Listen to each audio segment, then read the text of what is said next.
Ayan, magandang hapon sa inyo at nandito na naman tayo sa HQ ng Hustlers Garage. At ngayon, ayan, dumating na sa wakas ang ating Honda Civic VTI automatic transmission. Ayan, para sa mga naghahanap ng automatic transmission, ayan, ang dami nagpi-PM sa page, ang dami nag-aabang. So, lagi namin sinasabi, abang lang po kayo. So, this one will be available tomorrow or maybe mamayang gabi. Ipopost na namin to. Ayan, makikita nyo, napakakinis, sariwa ang inside and out ng sasakyan na to. W plate, paddock chassis, busog na rin siya sa goodies. So ayan, tingnan nyo ang ating Honda Civic VTI automatic transmission, 98 model yata to.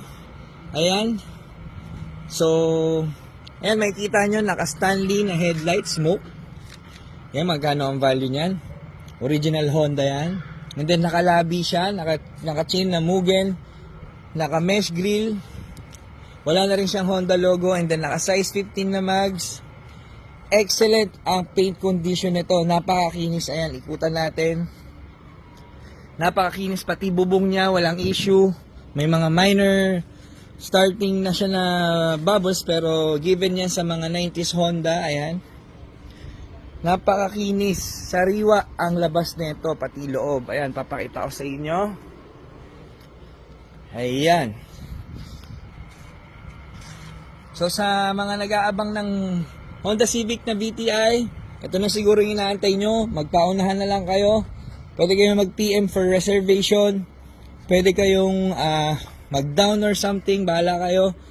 So ayan, pakita ko sa inyo yung loob, kung gaano kasariwa ang loob nito. Ayan.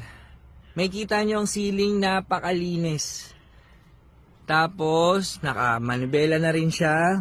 White face gauge. Type R yata yan na white face. Pero, I'm not so sure na original yan. And then, ayan yung sidings makikita nyo. Hindi ko alam kung anong klaseng sidings to. Pero, iba yung pattern niya eh. Tapos, ito iba ang driver seat niya, tapos iba rin ang ang nag-iisang kakaiba sa kanya yung driver seat, pero pare-parehas naman yung pattern ng sidings and passenger and ang rear seat natin. So gusto ko pakita sa inyo kung gaano kasariwa to. Ayun o, tingnan nyo yung ceiling tsaka yung mga handle, ang linis talaga mga boss.